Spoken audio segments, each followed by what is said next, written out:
Let's put a little oil in it. Got the plugs out. We'll spin it over and try and prime it up.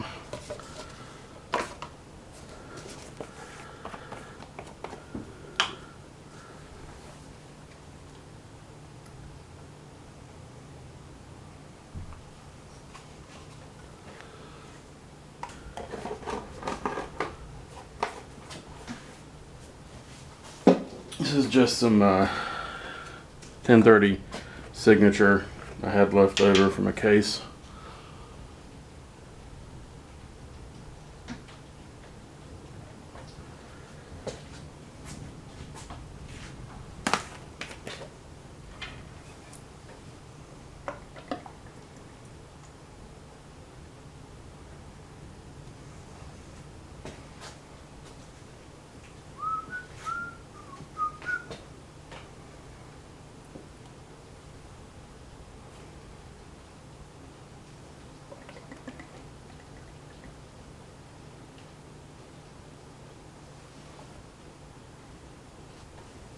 It's 4.5, and then we'll check it.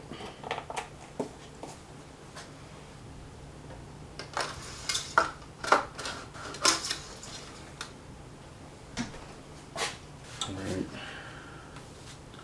Gonna go ahead and crank it over some. See if we can't get that oil to start flowing where it needs to go.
Check the oil level now.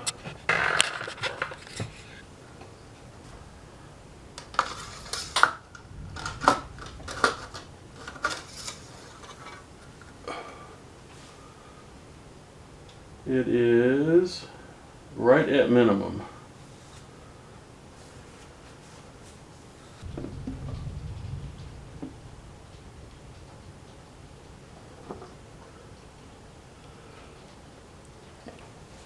Should be good for startup.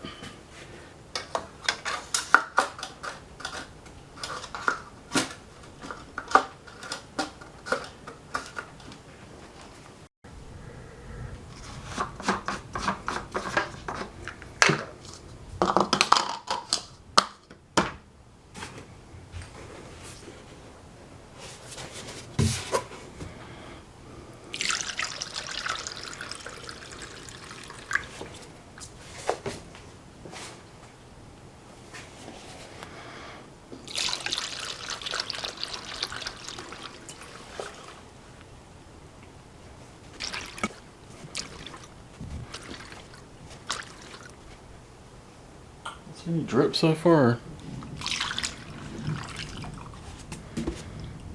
Oh, that's part of a jug. I got some more up here somewhere.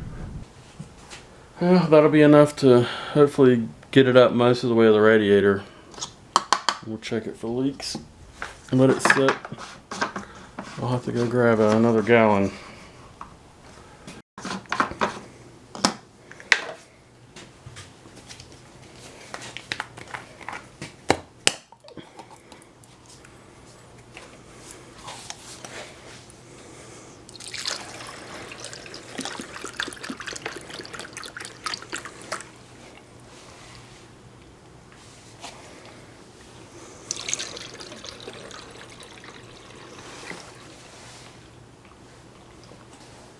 I'm about to run out of second bottle here.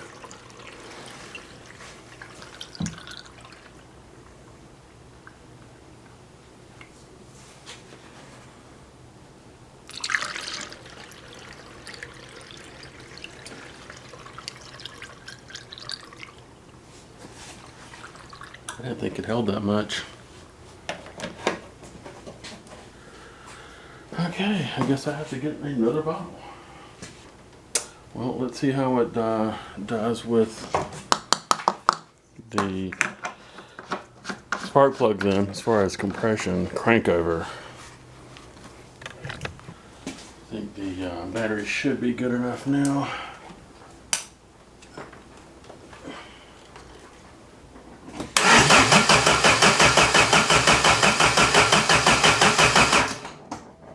Definitely making some compression. It should have started piping water around too. So I'm going to put the oil in the compressor. The Seiko Seiki. This is a SS 121DN1. That compressor uses 2 deciliters of PAG. 46 is the lightest. That's typically what a lot of the older ones use, so I'm going with 46. This doesn't have dye, but it's got some kind of performance enhancer in it, but I couldn't find a regular PAG, so this is going to go in it. So we need 200 milliliters, and I have an Erlenmeyer flask here. The 100 milliliter is accurate, 125 is approximate, but we only need we need 2 of the hundreds through the funnel. So we'll pour it out. 100 mils.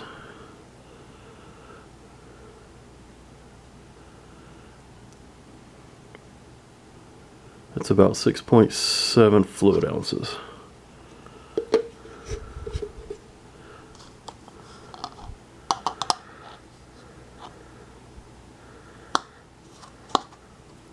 This is an ester oil.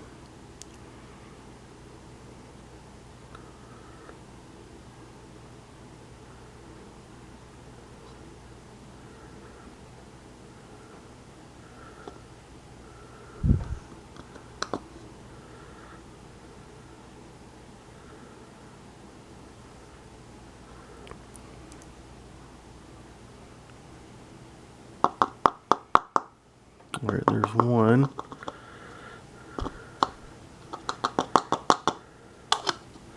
And we need another, 200. Come here. I'll do this without dropping my flask. It's all crazy now. Let me get another 100.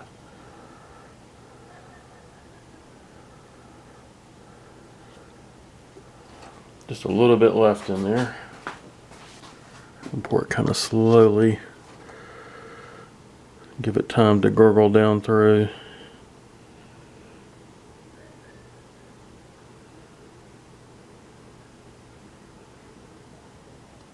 There we go. All oiled up and ready to go. Just got to get the condenser fitting to work for me. Eventually this is going to go on. Just to keep that closed up, nothing drops in there. Need to put an O-ring under there.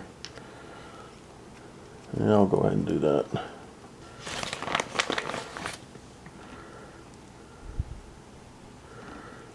I have to stretch that one just a little bit.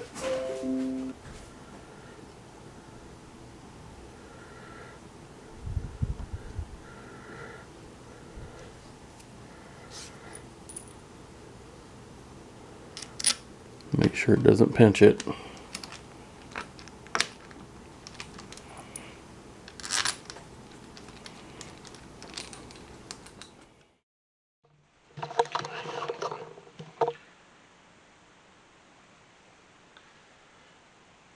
So this is the oil pressure switch that was in there originally. And I noticed during the initial cranking that the oil light on the dash was not turning on or off. It was off the whole time. So I pulled this out and checked it.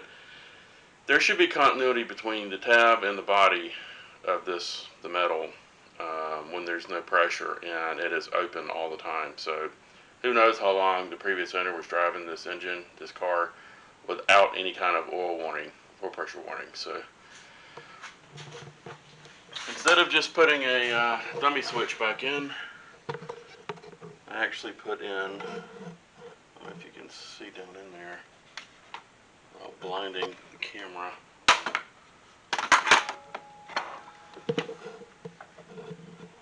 I put together a adapter that's going to a T, and I've got a pressure gauge and a pressure switch on there connected to the dash, and I'm going to leave that on there for a while. Eventually I'm going to take that gauge off and put a sending unit in and run it into the cabin for an electric oil pressure gauge. But that should work for now. Let's test the oil pressure. We got the plugs out. Alright, let's see what kind of oil pressure this thing built at cranking. We've got the plugs out now, so it should turn over easy.